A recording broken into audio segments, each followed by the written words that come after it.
Happy New Year! You're probably tired of hearing Happy New Year. On the other hand, a genuine expression of prayerful concern for one another that, yes, I hope I hope people have a happy New Year. And maybe part of that New Year is where and how we find our joy. We've just been through a season that speaks of joy and peace and love. And as we look ahead to the new year, I think last week Jeffrey and I spoke a little bit about this, but want to continue this on, share a brief story. You know me, I tend to share stories. It may be one you've heard before, but I know people have told me it's one of those that probably, including myself, I'm telling the story to be able to hear it again.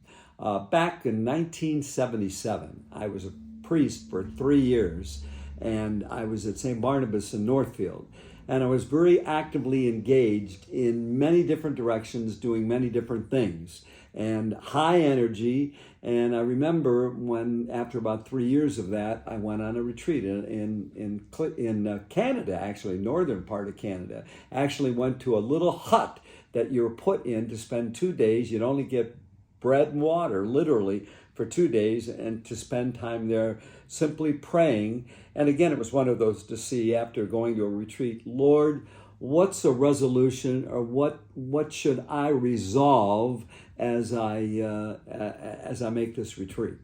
And I wasn't aware of what exactly. You've probably heard me say before, I've gotten involved in a lot of ministries, reaching out to a variety of people, and so thinking that maybe that was the case.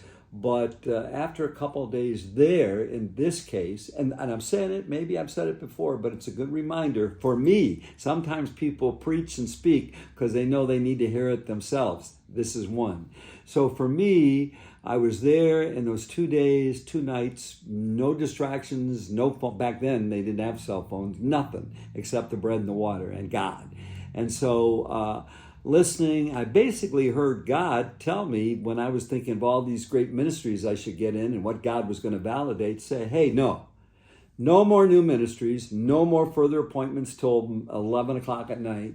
You need to take care of you. And I hadn't thought that much about that. And in fact, I thought, well, that's kind of selfish, me taking care of, I'm a minister, from God for other people.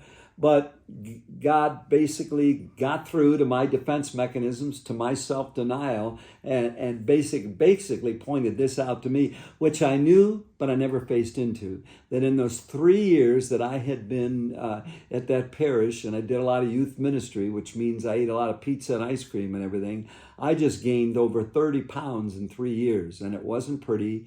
And I wasn't doing any exercise, which I had done in the seminary, and even in college had done some running. So basically, that's what I heard. And I remember I was kind of disappointed. I think more by ego. Oh, I thought God was going to ask me to do some dramatic thing. Take care of me. But he kept hammering it home, as God would, and said basically this: Norman. He calls me Norman sometimes, I'll tell you what, he doesn't call me father. I call him father. But anyway, Norman, if you don't take care of you, you're not going to have the energy or the length of time in ministry to be involved in and take care of others. And wow, that hit me, because finally broke through my denial, which we all can have. And I realized, God, you're right. No kidding, God, you're right. I need to listen. And so what I did, I came back and was at Northfield, and I started to exercising, and I took this one booklet. This was 1977. Running was just starting, and this was a book of the Royal Canadian Mounted Patrol exercises. And it started over a 16-week program. You start the first day, you do something each day, running 2 minutes in place. I thought, hey, that's easy. Well, I ran the 2 minutes in place, and I was out of wind. I couldn't believe it. But the program was, if you stuck to it, and gosh, Lord reminds me and all of us, what do we need to stick to? That after 16 weeks, you'd be able to run 5 miles easily, which happened.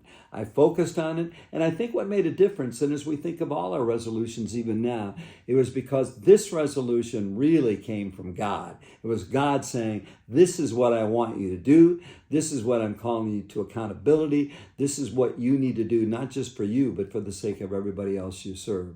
So, was able to do it, ran went those 16 weeks. I ran for several years till I was in my 40s. I had to stop running. But there again, for a moment, what am I going to do? Because I had some arthritis, and the Lord led me again. Go to the Y, ride the elliptical, do the elliptical machine, swim. So I started to do that too. So just a brief story again to say whatever you're doing or not doing, if there's any denial, that you need to look inside and say, hey, I need to do this. Or again, a call to prayer, God trying to break through. And for a while, my mind was looking elsewhere.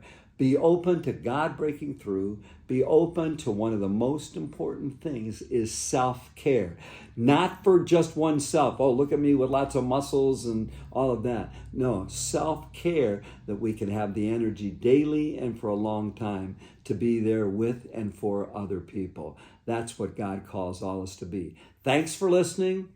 Maybe there's something you need to take a moment and hear right now and follow through with the Lord's help.